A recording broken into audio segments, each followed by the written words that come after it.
All right, appreciate everyone for joining us for Coach Franklin's weekly press conference. We'll start with an opening statement from Coach, and then we'll open up to questions. Guys, how we doing? Hope everybody's good. Appreciate, like always, you guys coming out and covering Penn State football. We appreciate it. Obviously, just finished up bye week. I think a lot of you guys kind of covered our bye week schedule. We were all over the place. I know I specifically was all over the place. Me and Terry went out on Monday, got a ton of work done. Then back in here for very productive Tuesday and Wednesday practices. Left out Wednesday night. And then obviously, as you guys know, football's changing with the staff size. We used to call it coordinators and captains practice, but with the way staffs have changed, we pretty much had a coach at every position for Thursday's practice. Did a little bit more full speed work than we normally do on that Thursday practice, which was good. Myself and Terry were out again all day Thursday, very productive. With Deion all day Friday, very productive.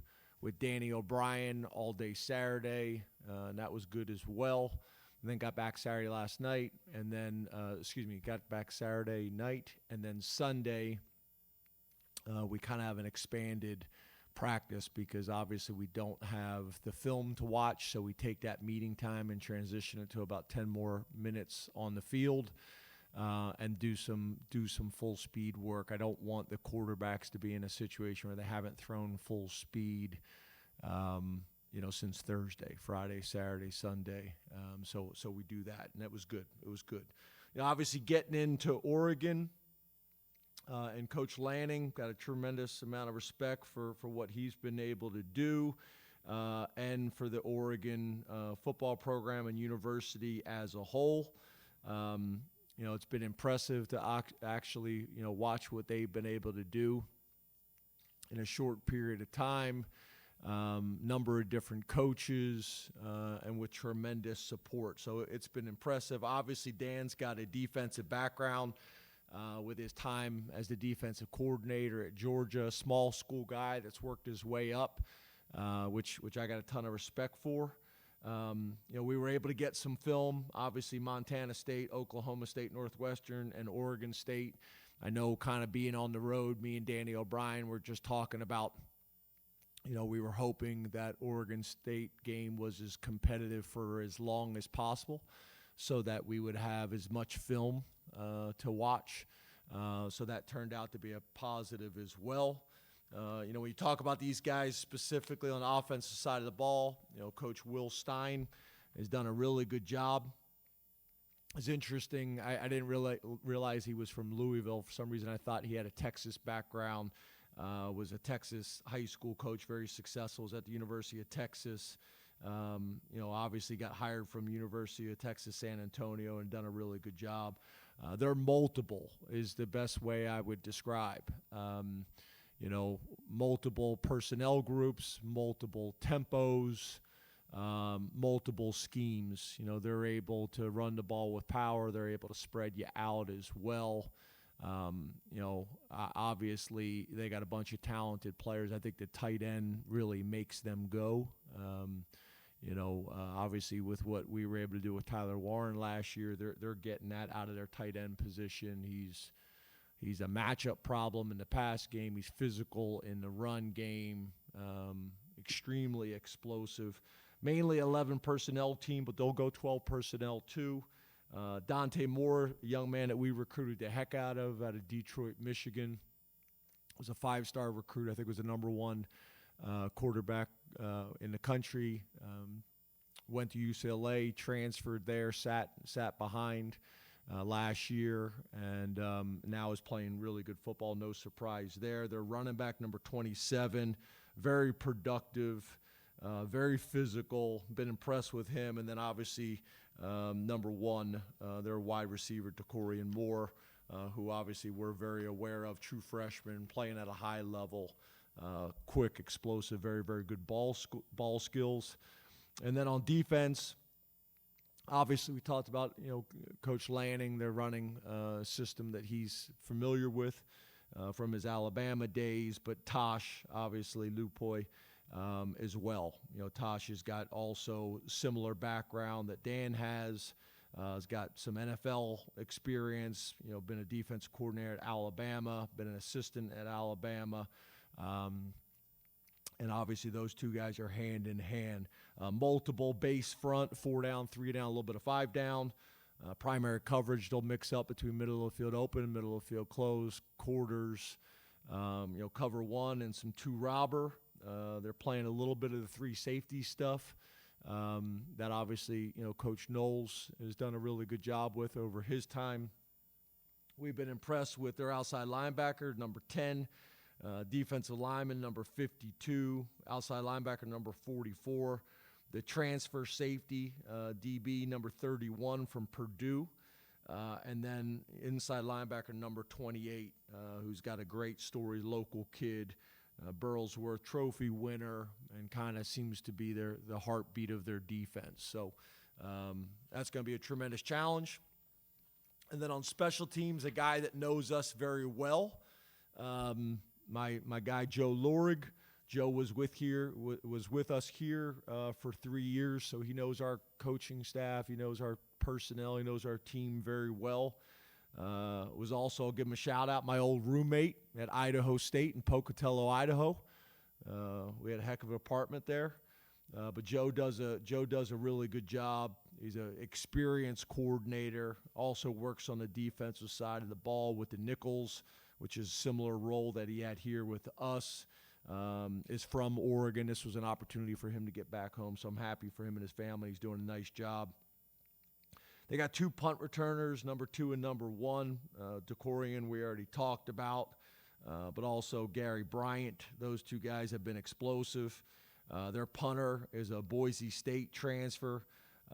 He's another Australian who doing a really nice job. He had a fake punt. I don't know if it was necessarily a fake or not. A lot of these Australian punters, they will roll and they'll watch the rush so that the coverage team can get down as far as possible, and they'll hold on to the ball as long as possible.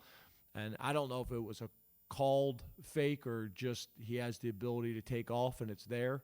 But basically no one was in his way from running, so he took off and made a big play for him. But he's an experienced vet. And then also their place kicker is a transfer from Oregon State, number 36, and has done a nice job. He's 5 for 6 on field goals and 18 for 18 on PATs, and really doing a nice job. So tremendous challenge, tremendous opportunity.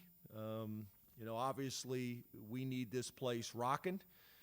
Need to have a distinct home field advantage. We always do, but I'm expecting this to be an environment like no one has ever seen. Urban Meyer always has kind of discussions and debates on what's the hardest place to play in college football. I think he usually says, between Penn State whiteout at night and LSU night game. So we want to make it clearly obvious to everybody what is the most challenging and difficult environment to play in all of sports, let alone college football. I know a good portion of our fans like to sit down, except for third downs and red zone and what they consider critical times of the game. But I'm challenging everybody. This is a 4-quarter, 1 play at a time. First, second down, third down, fourth down, punts, kickoff coverage, that we need to be on our feet screaming a collective battle cry in the stadium. So we're going to need everybody's help. So open up the questions. Start with Rich Garcella, followed by Neil Riddell. Good afternoon, James. How are you? Good, Rich. How are you, buddy? I'm doing great. Great. In the kitchen today. Why are you in the kitchen today? I needed a change of pace. Nice. Nice. How much different is the Oregon offense with Moore at quarterback instead of Gabriel, and what kind of problems does Moore present to you guys? Yeah, I don't think it's a whole lot different. He's a throw-first guy, is very accurate, can extend plays, Obviously has a ton of playmakers around him. They both had the ability to extend plays. I would say that Dante runs a little bit more. Runs a little bit more than maybe they had in the past. But the other guy was a really good athlete as well. So I think it's still very similar. And I think, that guy's sitting, Dante's sitting behind that guy for a year, Gabriel, was really valuable for his development. I think it also shows a tremendous maturity of that kid, right? He's 5-star recruit. Could have went anywhere, could have went a bunch of places where he would have, pretty much been the starting quarterback today, stepped on campus and chose UCLA. Didn't redshirt his freshman year, so that became his redshirt year. And, it's been a real positive for him and them. So I think very similar. They still function in a similar way that what we saw on film last year. Let's go to Neil Riddell, followed by Bob Flounders. Hi, James. Hey, Neil. I was wondering, off topic, I didn't know I was going to be batting second here, but as a mentor and a colleague, have you been in touch with Brent Pry, and how does the industry rally around each other when situations like this happen? Yeah, as you know, I'd prefer to talk about our opponent, but I think you guys also know what Brent Pry and that family have meant to me and what I think about them and the respect I have. Brent's dad was my offensive coordinator in college, so we go back forever. We played against each other in college. One of Brent's first years coaching was at East Stroudsburg.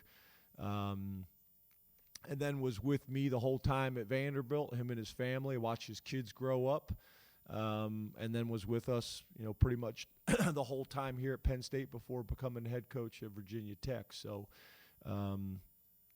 challenging situation. You hate to see it for anybody. I hate to see it for Brent. I hate to see it for Virginia Tech. But Brent is resilient, and he's a darn good football coach, and he'll bounce back as I know he will. So got a lot of respect and a lot of love for Brent and his family, and we have texted a bunch. Haven't talked. I know my wife and Amy have talked, but mainly texts between me and Brent. But yeah, I think the coaching community and more than just the coaching community, kind of friends, look out for each other, no different than your friends and any other industry. So, but I hate that for Brent. I hate that for Virginia Tech. So that's about my answer. Was that everything he asked? Yeah. It's good. He's got his finger up. I guess Neil's saying he gets 2 questions. Oh, no, you're saying okay. Okay, yeah. Which finger was that, Neil, you had up? Yeah. Let's go to Bob Flounders, followed by Mark Wogenrich.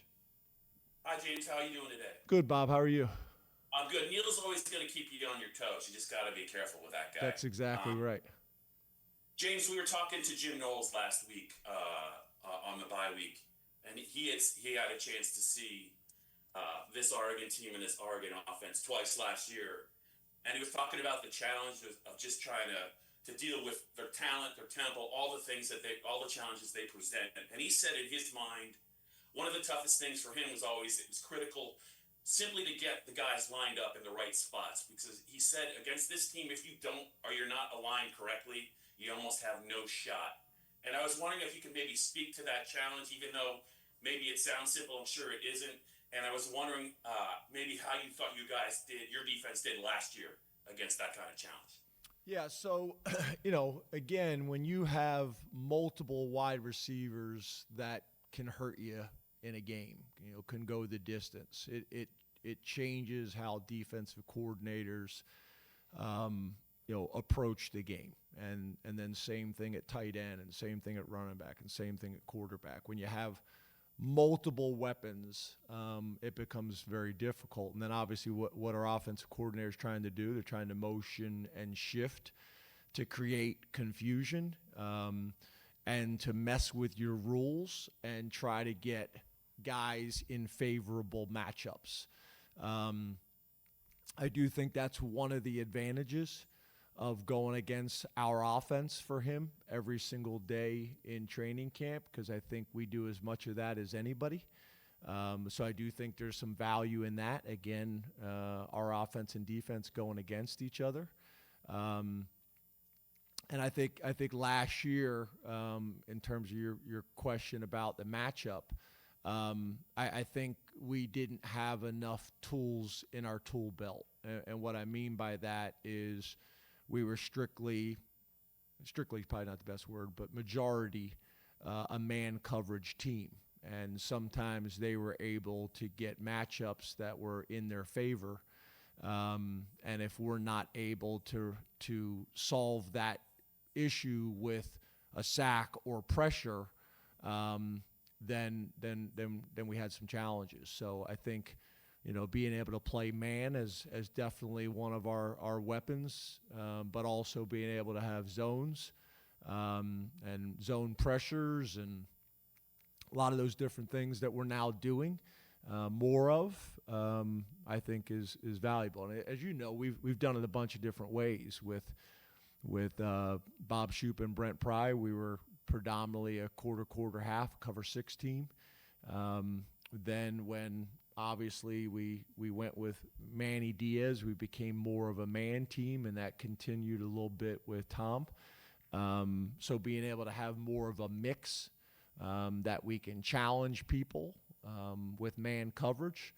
And when you do play zone, I think Jim does a really good job of emphasizing, we've always talked about situational football, but I think there's been times where we've been in zone coverage, but it's 3rd and 4 and 3rd and 5, and we're not challenging routes as much. We're too soft in our zones and things like that. So it's been good. It's been good. He's an experienced defensive coordinator. There's a lot going on up there. And I think, each week goes on where he's got a better idea of who we are. I think that's a big part in all this as well that Andy Kotelnicki went through last year. Like, what are the strengths of our people? What are the challenges or some weaknesses in our guys at this point of the season? And how do you call a game to play to those strengths and maybe limit some of those deficiencies or maybe matchup issues? Yes, sir. Let's go to Mark Wogenrich, followed by Frank Bodani. Excuse me. Hey, James, how are you? Good, Mark. How are you? Good, thanks. You discussed the bye week, the schedule a little bit, but offensively, what did you accomplish during that bye week in assessing where you've been successful and where you needed to get better? Yeah, so first thing we do every year, which I think is good, is I have the offense self-scout the defense, and I have the defense self-scout the offense. And obviously we have the reports that we run on either side of the ball and some of the analytics stuff that we pay for. But, if you can get one or two things from the crossover work that maybe you weren't thinking about, there's value in that. And then obviously spending some time, we need to get better on both sides of the ball on 3rd down, 3rd down / 4th down. So spent extra time on that during the bye week schedule. Spent a ton of time, obviously, on some tempo stuff, and then spent a ton of time on crowd noise, specifically on the defensive side of the ball from a communication standpoint, back to previous questions. So those things are valuable. Those things are valuable, or knowing what your strengths are, knowing what some of your weaknesses are, areas that you need to improve. I've said this to you guys before. Tendencies are a good thing. If you have tendencies, that means you're good at things. And what you want to try to do is have enough of those tendency breakers to give people pause. I think those things are really important. And then obviously the other thing that's going to be, I think, critical in this game is starting fast. This is a team that has started fast pretty much, for the last couple of years. And that's going to be important in this game.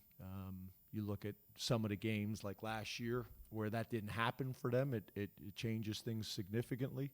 So starting fast is going to be really important for both our offense and defense. Let's go to Frank Bodani, followed by Mike Gross. Hey, good afternoon. How are you, James? Good, Frank. How are you? Real good, thanks. For your defense, through the first 3 games in the bye week, what's the most important thing you learned about your defense that you didn't know beginning of the season? And maybe is there something big yet you want to see from them?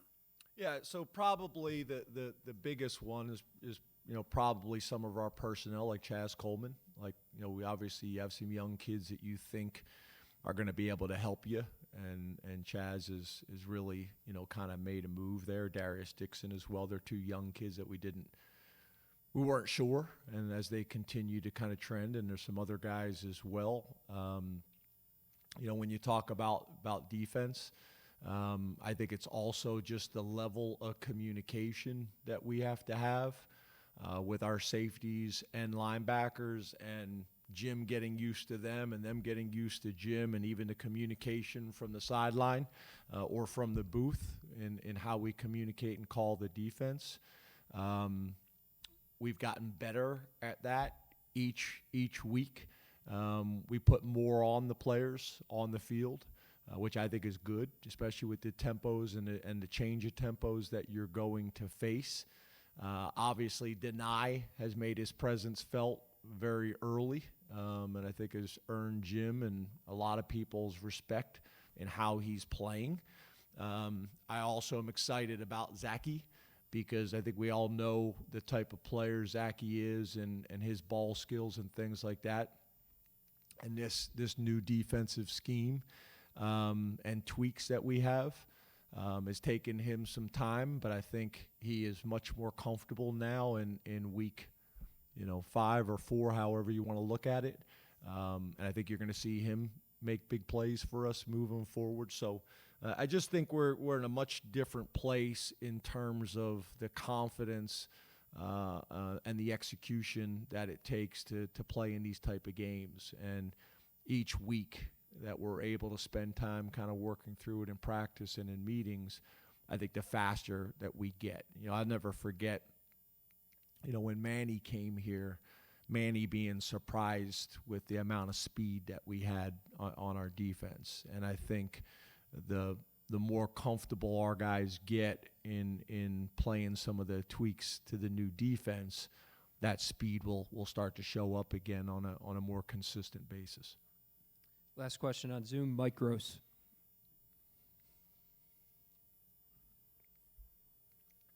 Mike? Yeah, I'm coming. Sorry. Good afternoon, James. How are you? Good, Mike. How are you? I'm good, thanks. You have 2 guys on your defensive line, Dani and Zane, that other teams have to. It seems to me other teams have to find them and figure out how to deal with them. So how can you leverage that? Maybe to find an advantage elsewhere. How can you use what other teams have to do? Something if they take that away, something else has to be open, right? That's right. Yeah, so I think the first thing is playing those guys more, right? We've been a heavy rotational team the first 3 games, and that was part of the philosophy. But you'll see a change this week in our ones will play more reps. I'm not saying they're going to play every rep in the game, but they're going to play more reps. So, making sure that we have Zane and Dani on the field as much as possible. But I also think part of it is we want those 2 guys to obviously overlap, but then you also would love to have a situation where they're not both off of the field at the same time as well, right? Like when you have 2 veterans, you'd like those veterans to be in with the younger players as well. So I think some of those things we're going to have to look at in how we can create a rotation that allows them to play together, but also limit some of the time where they're both off the field at the same time. That may mean we're going 6 plays with one and 8 plays with the other, or whatever it is in terms of being able to get them a blow. But I think that's going to be important as anything. Specifically on the defensive side of the ball, we've been working hard to create depth this isn't one of those types of games. We need our best players playing as many reps as we possibly can. We're also making sure that we still have a chance to keep them fresh with the rotation of the depth that we've created. So that's part of it. And then I think there's also just some things scheme-wise that we'll do, whether we're putting those guys on the same side in pass rush situations or splitting them up based on what we think they're going to do protection-wise to create some matchups that we think are favorable. We'll go to questions in the room. Mark? Hey, James, thanks for your time. Hey, how are you? I'm doing great. How is the team doing health-wise at this point of the season, and did the bye fall at a good time for the bumps and bruises that you kind of deal with through the course of the season? Yeah, I think we're in a pretty good place. We were able to get through the bye week with really no issues. The last couple games, we really had no issues. Obviously, getting a veteran player like Zariah back has been significant for us, so we're happy with that. But for the most part, we have some normal bumps and bruises, like you say. But we're in pretty good shape. We're in a pretty good place from this standpoint. And obviously we're gonna need to have a physical week. Tuesday and Wednesday is going to be really important in terms of our work days and practice. But we need to make sure that we have everybody available come game time. So there's a balance with all of that, right? Over here on the right, John? Hey, James, how are you? Hey, John. Is it cold in here? Yeah, a little bit. I feel cold. I'm rarely cold, if I'm being honest. You talked about tightening the rotation, specifically at wide receiver. How many guys do you feel comfortable playing on Saturday, and has anyone kind of cracked into that top three that's been building with the transfers and Liam as a fourth? Yeah, we feel the same. We although you guys have not seen a whole lot of Tysier Denmark and Kobe Howard, it's not because we don't have confidence in those guys. It's we wanted to make sure we built the chemistry with our starters. But again, now we're in a situation again, just like I talked about with the defense, that we need to make sure that our guys are on the field for as many reps as possible with tap opportunities to guys that back them up, that we have confidence in. So nothing has really changed, but maybe your question based on perception, it's not that we don't feel like those guys can come in and contribute. It's more we've been using a rotation at wide receiver, very similar to what we're talking about doing with the other positions in this game. Over here on the right, Tyler? Hey, James, thanks for the time. Hey, Tyler, you too. Wanted to throw, I guess, the red shirt conversation back your way, since we're coming out of a bye week, and it was a month ago when you talked about those two initial green lights with Daryus and Chaz. Has anyone else earned their way onto that list? And even if he hasn't, Yvonne Kamaju, 3 for 3 getting into games. How has his play, Chaz's play, and the fact that you got Zariah in maybe changed the way you feel about your defensive end depth compared to a month ago? Yeah, we had felt, I think, maybe you guys had a little bit more concern about the defensive end depth than we did. We felt like they were young, but we felt like we were talented at that position. Yvonne is a guy, right now that we have a lot of confidence in. He's a smart guy. He's a physical guy. He's a trustworthy guy. So we feel like we can play. We also didn't have Malachi Williams, so that factored into it. Malachi had some bumps and bruises that he was dealing with, so that impacted Yvonne's playing time. So hopefully we have Malachi back this week, which we're anticipating. Not a whole lot has changed. Chaz and Daryus Dixon, they're going. Yvonne, Alex Tash, and Jameer Joseph are kind of that next group of guys that will play if we need to. And then Kobe Howard on offense. So, we really like those young defensive ends, but also hopefully getting Malachi back helps with that too. Malachi's strength is probably a little bit more in the passing game. Yvonne's strength is probably a little bit more in the run game. We'd like to merge those two together. Over here on the right, Audrey? Hey, James. Hey, Audrey.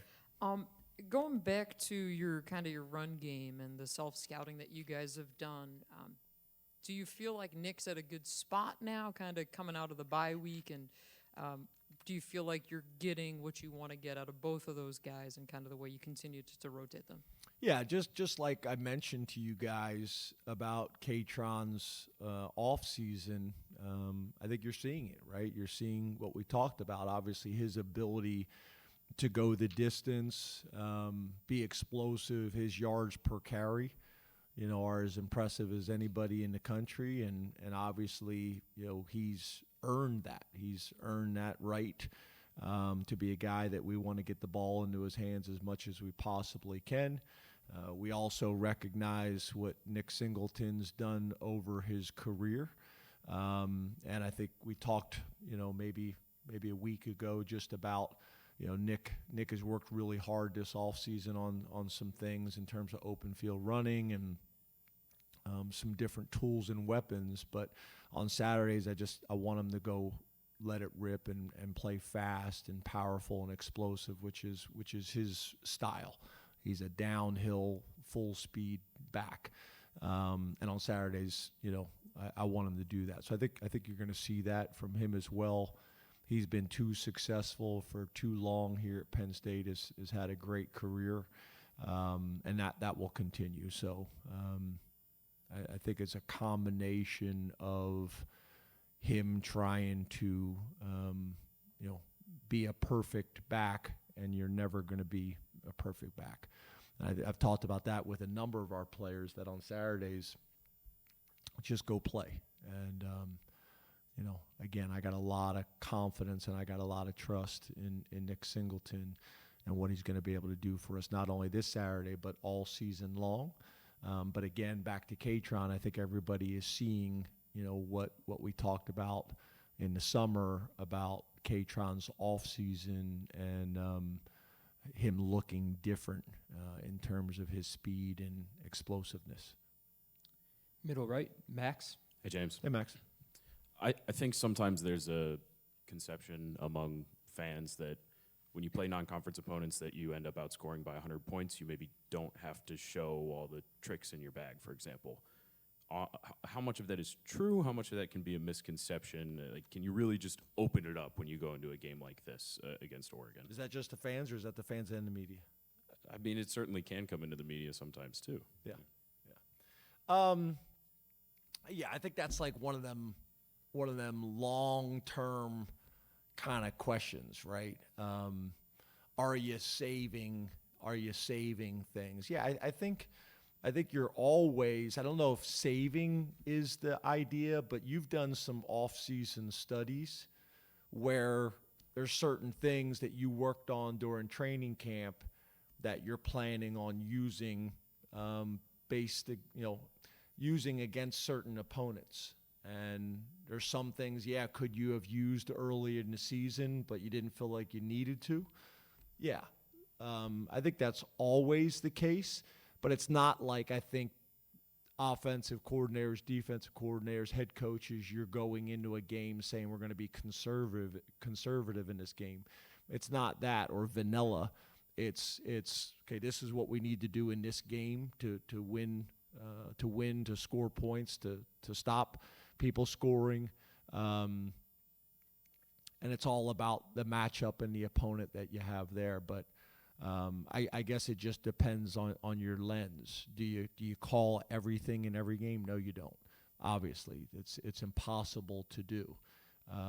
So there are packages and things that you're going to see in the Oregon game that you didn't see in the Villanova game. There's some things you probably saw in the Villanova game that you didn't see in the FIU game in Nevada, and so on and so forth. So, so I guess the answer is a little bit of both, right? But it's not because we're taking the approach to be vanilla or conservative. It's just based on what you think you have to do in that game to be successful. Way in the back, Caleb. Hey, James, how are you? Good, how are you? Pretty good. I wanted to ask, you've been in your fair share of whiteout games now. Curious how you kind of handle the emotions heading out onto the field, and obviously given that I think this is the highest rank that both teams have come into a whiteout game, and the importance of this game, how do you kind of stress to your players to still enjoy the moment, maybe pregame, but also lock in when game time comes? Yeah, I think that happens naturally. I don't think I need to tell them, right? They've been hearing it all off season. They've been hearing it when they walk around campus.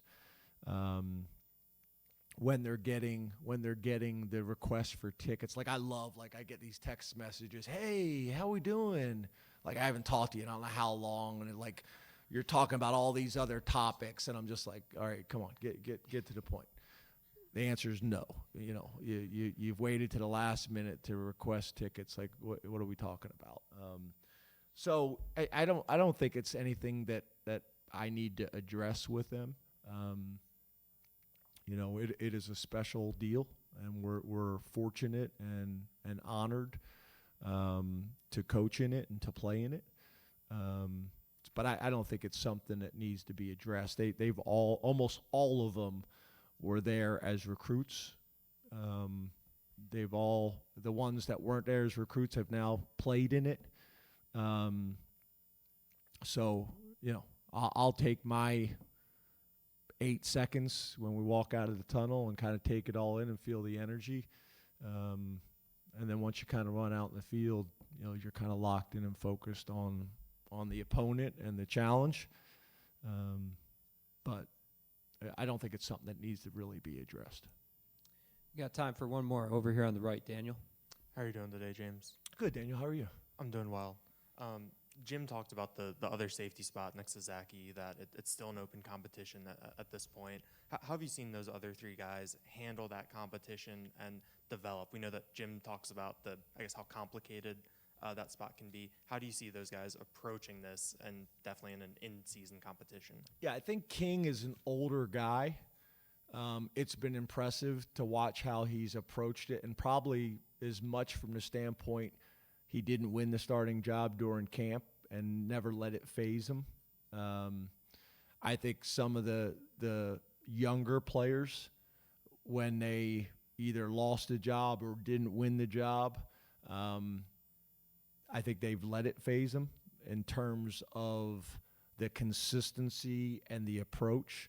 It is hard, right? Whether it's football or anything else in life, when you pour your heart and soul into something and then you don't get the return on your investment that you think you're going to get, to show up the next day or the next rep and still be the same guy. Like that's a very important skill and trait to develop. And I think as young players, they're still figuring that out. The good thing is both of them in Belgrave and Day are super talented, are super talented. And I think they have very, very, very bright futures. But it's like I talk about for a lot of these guys, it's about consistency. Who can be the most consistent guy in practice every single day? Who can be the most consistent guy in the games that your teammates and the coaches can trust, that you're going to do your job at a high level on a consistent basis. And that's really kind of what we're looking for at every position. That's the challenge, and that's where, you know, whether it's our D squad periods against our scout team guys, which do a phenomenal job for us, or whether that's the good on good work that we do every single week. You're saying you're trying to see who can do that, you know, on a consistent basis, whether that's jog throughs, whether that is meetings, whether that's your tests that you have, you know, kind of off topic, but a little bit to your question, you know, is Sexton, redshirt freshman offensive lineman. I used his example in the team meeting the other day. You know, Coach Troutwine's test is as detailed and as long of a test as I've ever been around. And I think they usually get it like on Thursday. And Sexton's test was as good as I've ever seen. And I know Trout felt the same way. Just the level of detail in his test was phenomenal, to the point where I put it up in the team meeting as an example for everybody to learn from, right? And these are kind of the preparation habits and behaviors that we're trying to create. And that's kind of what we're looking for at every single position is we have a process, obviously, as a team in how we prepare that we want to be consistent as well. But it's these players, too. It's them refining their process every single week. It's harder for a Nick Dawkins than it is for a Chaz Coleman, right? Like, how do I refine my process and get better?